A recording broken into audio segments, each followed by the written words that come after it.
একটি বছর পরে আবার ফিরে এলো মাহে রমজান। একটি বছর পরে আবার ফিরে এলো মাহে রমজান। মুমিন হৃদয়ে পড়লো সারা, মুমিন হৃদয়ে পড়লো সারা, উঠলো জেগে নতুন প্রাণ। বলো, একটি বছর পরে আবার ফিরে। ঘুমাইতেছেন না? পড়েন, একটু বছর পরে আবার ফিরে এলো। মুমিন হৃদয়ে পড়লো সারা, মুমিন হৃদয়ে উঠলো জেগে নতুন প্রাণ। একটি বছর পরে আবার ফিরে এলো, আবার একটি বছর।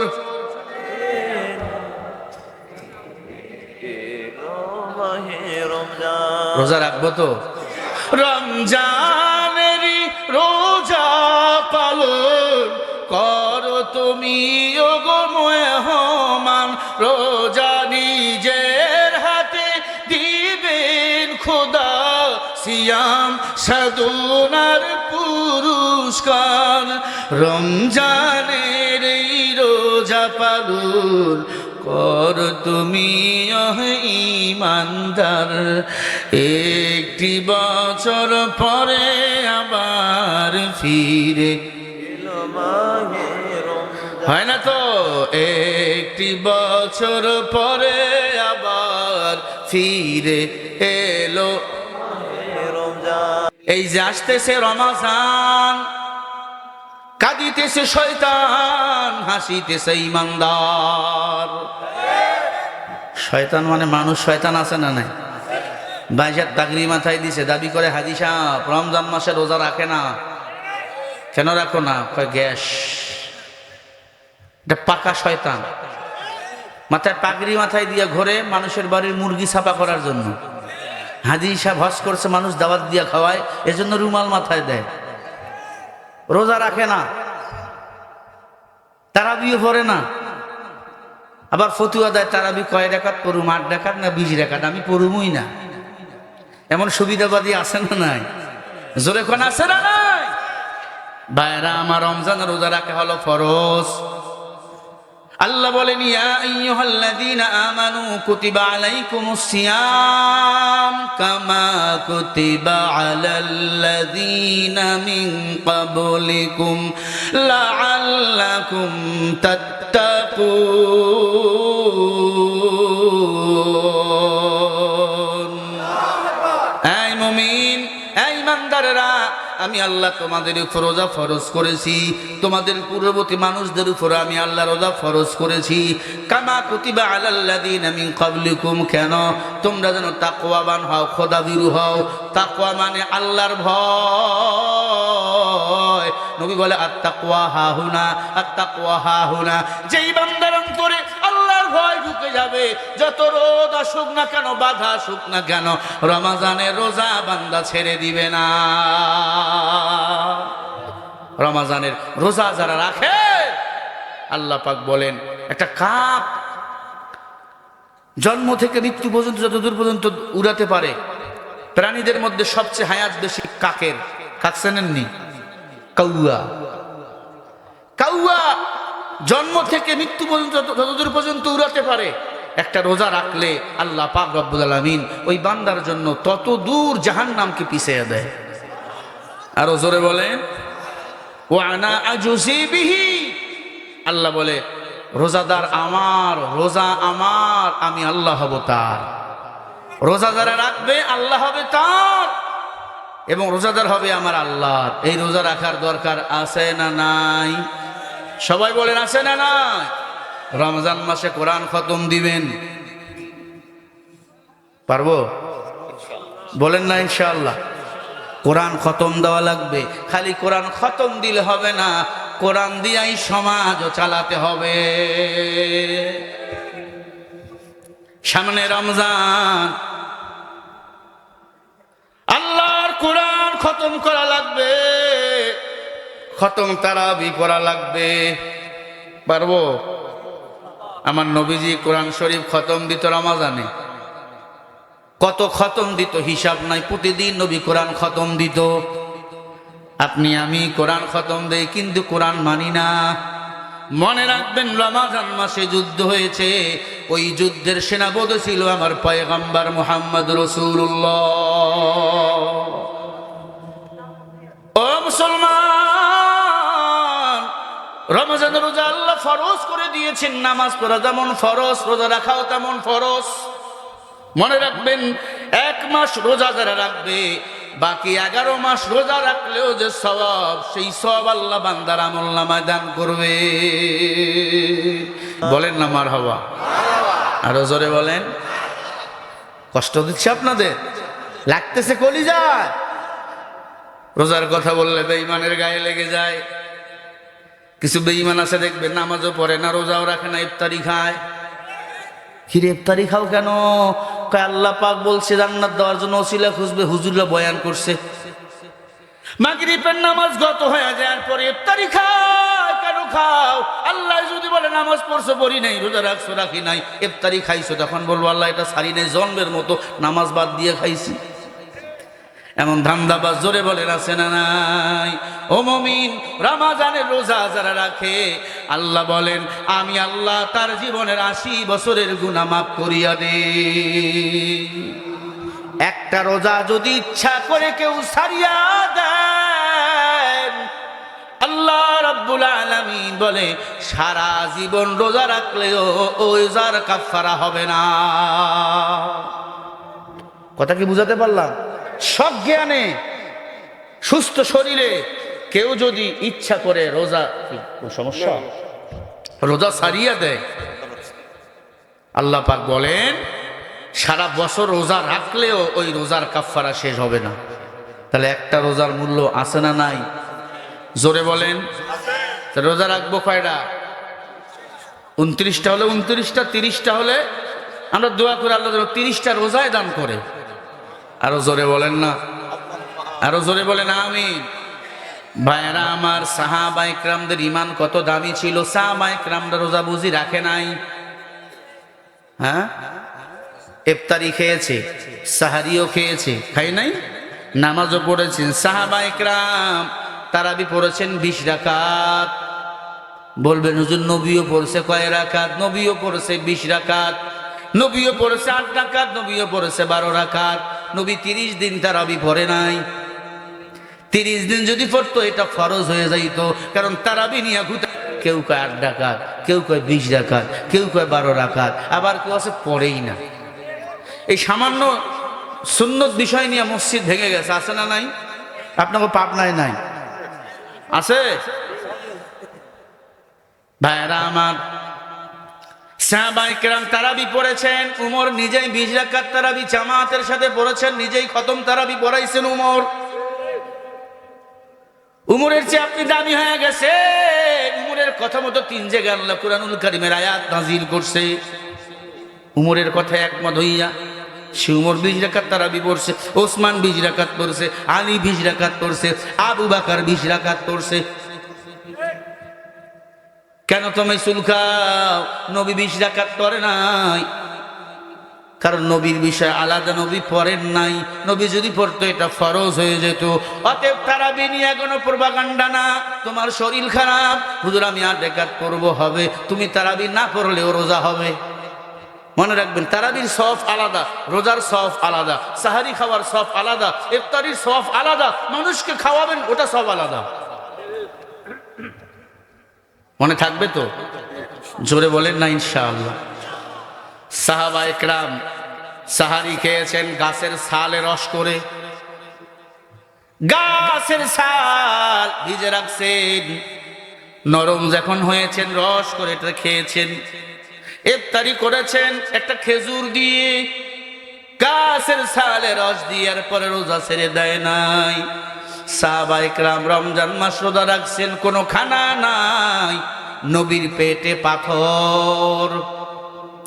আবু হুরায়রা কান্না করতেছেন, রোজা রাখলাম, ইফতারি খাইলাম গাছের রস করে, সালে রস করে। ইফতারি কি দিয়ে করব? এক গ্লাস দুধ হাদিয়া আসছে। আবু হুরায়রা বলি, ইয়া রাসূলুল্লাহ, এক গ্লাস দুধ আসছে, এই দুধ খাওয়া লাগবে, ইফতারি করা লাগবে। আল্লাহর নবী ডাক দিয়া বলে, আবু হুরায়রা গণনা করো তোমরা কতজন? বলে, আমরা মোটামুটি 70 জন সাহাবা। কয়জন? জোরে কর না। আবু হুরায়রা বলে, ইয়া রাসূলুল্লাহ, ওদেরকে পরে দেন, আগে আমারে দেন, আমি 3 দিন থেকে অনাহার, 3 দিন থেকে রুটি খাই না, খেজুর খাই না, গাছের রস খাইয়া সাহারি করি, গাছের রস খাইয়া ইফতারি করি। নবী গো আমারে দেন, আগে আমি পান করব। আল্লাহর নবী বলে, আবু হুরায়রা তুমি লাইনে দাঁড়াও। সাহাবায়ে কেরাম আজান হয়ে গেল, আল্লাহর নবীর কাছে কিছু খেজুর হাদিয়া আসলেন। আল্লাহর নবী সবাইকে একটা একটা করে খেজুর দিল, আর বলল, আগে খেজুর চাবাইয়া খাও, রোজা ভাঙো, এরপরে দুধ পান করবা। 1 গ্লাস দুধ। আবু হুরায়রা সবার পিছনে, মনটা বেজার, দুধ আমি বুঝি পাবো না। আল্লাহর নবী বলে, সাহাবায়ে কেরামের মধ্যে মুরব্বী সাহাবা আবু বকর আর হলো সালমান ফারসি, তোমরা শুরু করো। বিসমিল্লাহ বলে দুধ পান করা শুরু করছে। রমজানের ইফতারি কত বরকতপূর্ণ খাবার দেখো, সাহারির কত বরকতপূর্ণ খাবার দেখো। তারা দুধ পান করা শুরু করছে। আবু যার গেফারি, এরপরে আবু হুরায়রা দাঁত খালি করমর করতেছে, এই দুধ কি আমরা পাবো? খাওয়া শুরু করছে, একের পর এক দুধ খাইতে আছে। দুধ যেমন গ্লাস তেমনই আছে। আরো জোরে বলেন। সবার খাওয়া শেষ, আবু হুরায়রার কাছে গেছে, আবু হুরায়রাও খাইতেছে, খাইয়া পেট ফুলে ফেলছে। বলে, ইয়া রাসূলুল্লাহ, আমার 3 দিনের ক্ষুধা নিবারণ। সবাই ধরল, ইয়া রাসূলুল্লাহ, 1 গ্লাস দুধ সবাই পান করলো। এরপরও যেমনের দুধ তেমন আছে। কেমনি? বলে, আমি নবী আমার বরকতপূর্ণ জবান দিয়ে দুধের মধ্যে ফু দিয়েছি। আর এই দুধ দুনিয়ার কোন সাধারণ দুধ নয়, এই দুধ আমাকে জিবরাইল দিয়ে গেছে, জান্নাতের দুধ। মনে রাখবো, রমজান মাসে যারা খানা খায় তারা জান্নাতি খানা খায়। সুবহানাল্লাহ বলো। অন্য মাসে খরচ করলে হিসাব আছে, রমজান মাসে খরচ করলে কোনো হিসাব দেওয়া লাগবে না। রোজাদারকে ইফতারি করাবেন, বাড়িতে কারো ইফতারি নেই, ইফতারি করাবেন। আপনি রোজা রাখছেন যেই সব, উনি রোজা রাখছে যেই সব, আরেকজনকে ইফতারি করাবেন, আল্লাহ একই সওয়াব দান করবে। মুসলমান ইমানদার, আল্লাহর নবীর সাহাবী সাদ সালমি রাদিয়াল্লাহু তাআলা আনহু, কালো সাহাবী, কালো ঈমান আনছে। মদিনার নববীতে তারাবির নামাজ পড়ান, নবী তার পিছনে তারাবি পড়েন, খতম তারাবি। কালো সাহাবা, এত কণ্ঠ মজা, কোরআন তেলাওয়াত শোনেন, সবাই কাঁদেন। হঠাৎ করে একদিন সাহাবা কান্না করতেছেন।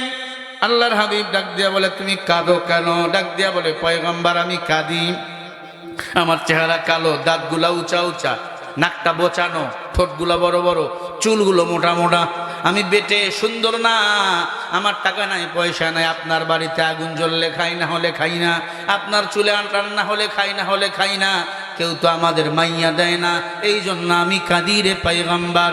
ও গো আল্লাহর নবী, আমি কাঁদি, আমি সাদেরকে বিয়ে শাদী হবে না।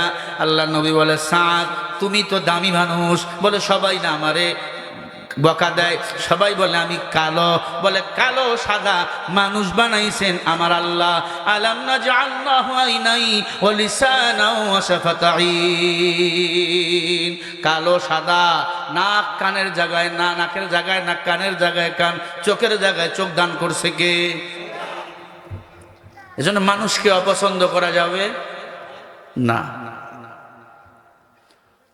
আল্লাহ নবী ডাকতে বলে, ও সাহাবা, তুমি কি বিয়ে করবা? বলে, হ্যাঁ। নবীজি একটা চিঠি লিখলেন, বলে, মক্কায় যাও, মক্কায় একজন দলপতি আছে, আব্দুল ওয়াহাব ইয়ামিনী, বিশাল বড় লোক, মক্কার সবচেয়ে বড় লোক আমার সাহাবা। তুমি যাও, তার মেয়ের সাথে চাইলে বিয়ে হয়ে যাবে। মক্কা মেয়েটা হলো বিশ্বের সেরা সুন্দরী, মক্কার শ্রেষ্ঠ ধনীর মেয়ে, শ্রেষ্ঠ সুন্দরী মেয়ে। আল্লাহু আকবার। নবী সাহাবী চিঠি নিয়ে দৌড় দিছে, মক্কায় চলে গেল, সালাম দিল, কারো বাড়িতে ঢুকার আগে সালাম দিবেন। সালাম দেন আপনারা? নিজের ঘরে ঢুকার আগে সালাম দেন, স্ত্রীকে সালাম দেন, আব্বা আম্মারে সালাম দেন। ভুলে গেছি আমরা। হ্যাঁ, ইহুদি খ্রিস্টানদের চালচলন আমাদের চলে নিয়ে এসেছে। আমার যুবকরা সারা রাত মুনাজাত করে, সারা রাত। বুঝাতে পারছি? সারা রাত মুনাজাত আমরা করি বসে বসে, ওরা করে শুয়ে শুয়ে সারা রাত। আবার প্রশ্ন করে, হুজুর রোজা রেখে কি স্ত্রীকে ভালোবাসা যাবে? আছে না নাই? রোজা রেখে স্ত্রীকে মোহাব্বত করা যাবে, তবে মিলন করা যাবে। রাতের বেলা করতে পারবেন, দিনের বেলা করা যাবে, এটা মাথায় রাখবেন। হুজুর রোজা রেখে কি বিড়ি খাওয়া যাবে? আছে না নাই? জোরে কয় না। বিড়ি খায় হিন্দু ভাইরা, রোজা রাখার পরে ওরা দেখবেন মুড়ি খায়, চিরা খায়, ভিজা জিনিস খায় না, শুকনো জিনিস খায়, বিড়ি টিড়ি সিগারেট টিগারেট খায়। আমার মুসলমান অনেকে কয়, হুজুর তামাক টামাক খাওয়া যাবে তো, বিড়ি টিড়ি খাওয়া যাবে তো? আরে বিড়ি খাওয়া হারাম, ঠিক কিনা? রোজা রেখে এগুলো খাওয়া যাবে, এটা মাথায় রাখবেন। নবীজির সাহাবী সাদ রওনা হয়ে গেল বড় লোকের বাড়িতে গিয়া সালাম। বড় লোক দরজা খুলাই দিল, কে তুমি? বলে আনা সাদ। এখানে আসো। হ্যাঁ, আনা সাদ। কোথায় বাড়ি? বলে মদিনা। কেন আইছেন? বলে রহমাতুল লিল আলামিন পাঠাইছেন। আল্লাহু আকবার। কেন পাঠাইছেন? বলে আপনার মেয়ের সাথে আমার বিয়ে দিতে বলছে। বড় লোক সাহাবার মাথা গরম হয়ে গেছে, তোর মতো কাইল্লার সাথে আমার মাইয়ার বিয়ে দেবো? দূর হ আমার বাড়ি ছাড়। আমার মেয়ে বিশ্ব সুন্দরী, টাকার অভাব নাই, ক্ষমতার অভাব নাই। তুই আমার মেয়ের বিয়ে করতে চাও? হবে না, হবে না, হবে না, আমার মেয়ের সাথে তোমার বিয়ে দেব না। গরম হয়ে গেল মাথা, কান্না শুরু করলো। বিয়ে দিবেন না, দিবেন না। কালো বলে খেলো, গাড়ি দেন, অপমান কেন করেন? আল্লাহ আপনারা টাকা দিছে, আমারে দেয় নাই, আমি গরিব। এ আল্লাহর বান্দা, কানটা লাগাইয়া দেন, দিলের কান দিয়া কথাগুলো শোনেন বাবা। নবীজির সাহাবী চোখের বাণী ছেড়ে বাড়ির দিকে রওনা। চিঠিটা বড় লোককে দিয়েছে, নবী আপনার একটা চিঠি দিছে, নেন। ওই চিঠি খুলে দেখে নবীজি ওই যুবকের সাথে তার মেয়ের বিয়ে দিতে বলছে। মেয়েটা বড় ছিল বুদ্ধিমান, মক্কার মেয়ে। বাবাকে ডাক দেয়া বলে, বাবা চিঠিটা আমাকে দাও। চিঠিটা নিয়ে দেখে নবীজি লেখছে, রে মা, এই যুবক রে তোমার কাছে পাঠাইলাম। এই যুবক আল্লাহর কাছে বড় দামি, আমার আল্লাহ তাকে জান্নাতের সার্টিফিকেট দিয়েছেন। জোরে বলেন না সুবহানাল্লাহ। সরকারি চাকরি হলে মেয়ের বাবা কয়, মেয়ের মা কয়, বিয়া দিয়া দুমু, যা আছে কপালে হবে সকালে। জান্নাতের সার্টিফিকেট পেয়েছে, মেয়ে লাভ দিয়া উঠছে, বাবা বিয়ে যদি করাই লাগে এই যুবক রেই করবো। কয় টাকা নাই? কয় দরকার নাই। পয়সা নাই, গরিব, দরকার নাই। চেহারা খারাপ? কয় চেহারা দিয়া কি করব? ও বাবা দেখো, নবীজি তার পবিত্র হাত দিয়া লেখছে, তার জবানের হাসি, এই যুবক হলো জান্নাতের মেহমান। বাবা আমি জানতে, এই যুবক বসে আছো কোথাও, পেরেশান হচ্ছে, বিসমিল্লাহ সহ সূরা ইখলাস পড়বেন 3 বার, 1 খতম কোরআন শরীফের সব দিবেন কে? বসে আছেন কোথাও, সূরা ইয়াসিন পড়বেন বিসমিল্লাহ সহ, আল্লাহ 10 খতম কোরআন শরীফের সব দিয়া দিবেন। আমল করবেন, আমল ছাড়া আল্লাহর জান্নাতে যাওয়া যাবে না, ওই কবরে মাপ পাওয়া যাবে না। ফামান ইয়ামাল মিসকালা যাররাতিন খায়রান ইয়ারা ওয়া মান ইয়ামাল মিসকালা যাররাতিন শাররান ইয়ারা। আল্লাহ বলে, যাররা পরিমাণ নেক আমল নিয়ে যদি কেউ কবরে আসে, পুরস্কৃত করবো আমি আল্লাহ। যাররা পরিমাণ নেক আমল নিয়ে যদি কেউ কবর, গুনাহ নিয়ে যদি কেউ কবরে আসে, এই সাজা ভোগ করা লাগবে। কথা বলেন ঠিক কিনা? যুবক কানতে কানতে নবীর কাছে রওনা। মেয়ের বাবা কান্না শুরু করছে, মা আমি তো তারাই দিলাম। মেয়ে বলে, বিয়া যদি দিতে চাও ওই ছেলেরাই করবো, আর না হলে হবে না বিয়া। দৌড় মারছে সাহাবা নবীজির কাছে। সাহাবা এসে কান দিয়ে, রাসূলুল্লাহ আমি গরিব, বিয়ে দেয় নাই। নবী বলে অপেক্ষায় থাক। সাহাবা কান্না শুরু করছে নামাজে। মনে রাখবেন, কারো সাথে যদি বেয়াদবি করেন, উনি যদি মাফ না করে, আল্লাহ মাফ করে দিবে না। সাবধান হয়ে যান। কান্না শুরু করছেন গরিব সাহাবা। একটু পরে বড় লোক সাহাবা এসে হাজির, রাসূলুল্লাহ চিঠিটা কি আপনি পাঠাইছেন? বলে হ্যাঁ। আমার মেয়ের সাথে বিয়া দিতে বলছেন? হ্যাঁ। কেন? বলে তোমার মেয়েটা বড় সুন্দরী, আল্লাহওয়ালা, পরহেজগার। দুনিয়ার কেউ তোমার মেয়ের শরীর দেখে নাই, দুনিয়ার কোন পুরুষ তোমার মেয়েরে দেখে নাই, এজন্য জান্নাতি একটা যুবক রে পাঠাইছিলাম, সাদ রে। তুমি জানো এই যুবক হলো মদিনার মসজিদের ইমাম, খতম তারাবি পড়ায়। তুমি জানো আল্লাহ জান্নাতের সার্টিফিকেটটাকে দিছে। আফ্রিকার জঙ্গলে বাড়ি, হাতের তালু পর্যন্ত কালো, কিন্তু আল্লাহর কাছে আর দাম এত ভালো। তোমার মেয়েটার সাথে বিয়ে দিতে বলছিলাম। সাহাবা বলে নবী আমার ভুল হয়েছে, তাকে রাজি করান। নবী গিয়া দেখে যুবক নামাজে কান্না করতেছে। আল্লাহর কাছে কাঁদো, আল্লাহর কাছে বিচার দাও। আল্লাহ যে ফয়সালা করবে, ওই ফয়সালার চেয়ে দামি ফয়সালা হতে পারে না। আই মুমিন, ভালো করে কান লাগাও বাবা। নবীজি বলে মাথা উঠাও, কাঁদিস কেন? বলে আমি গরিব, টাকা নাই। বলে আল্লাহর প্রিয় হতে হলে টাকা লাগে না। আল্লাহ তাআলা তোর কপাল খুলে দিছে, মেয়ের বাবা আইছে তোমার সাথে বিয়ে দেওয়ার জন্য। নবী টাকা নাই, গরিব, পকেট এমটি পকেট, একটা টাকাও নাই। নবীজি চিঠি লিখলেন, আমার জামাই ওসমানের কাছে যাও, আলীর কাছে যাও। আলীর কাছে গেল চিঠি নিয়ে। আলী আমারে কিছু হাদিয়া দিতে বলছে। মুহাম্মদুর রাসূলুল্লাহ সাল্লাল্লাহু আলাইহি ওয়াসাল্লাম আলী 200 দিরহাম দিলেন। সুবহানাল্লাহ, আরো জোরে বলেন। ওসমানের কাছে গেছে। ওসমান, নবীজি চিঠি দিছেন, কিছু দিরহাম আমারে দেন, আমার বিয়ে। ওসমান 1000-এর মতো দিরহাম দিয়ে দিল। আরো জোরে কর না। ওসমান দিরহাম দেওয়ার পরে কান্দে। কান্দেন কেন? বলে আল্লাহ যদি বলে ওসমান কি নিয়ে আইছো, আমি বলবো আল্লাহ একজন জান্নাতীর বিয়ে কিছু হাদিয়া দিয়ে সহযোগিতা করে আইছি। ওসমান গনি কান্দেন, আলী কান্দেন। নবীজি ডাক দিয়ে বলে ও সাহাবা, এখন খুতবা দিয়া দেবো মদিনার মসজিদে। যুবক মেয়েটা বাসায় চলে গেল, কবুল হয়ে গেল, রিজার্ভ কবুল হয়ে গেল, স্বামী স্ত্রী, মসজিদে বিয়ে হয়ে গেল, মেয়েটা বাসায়, সুন্নতের বিবাহ। এখন আমাদের বিবাহের মধ্যে ডেকসেট চলে, আছে না নাই?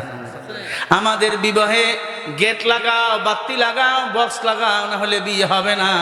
আমি বলবো যেই বিয়ের মধ্যে ডেকসেট বাজে ওই বিয়ে বিয়ে না, ওটা হলো মিনি মিনি সিনেমা হল।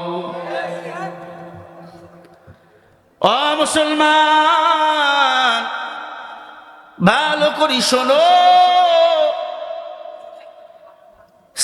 সালমি রাদিয়াল্লাহু তাআলা বিয়ে হয়ে গেল। নবীজি বলে কিছু হাদিয়া দাও, মোহর দাও, মোহর পরিশোধ।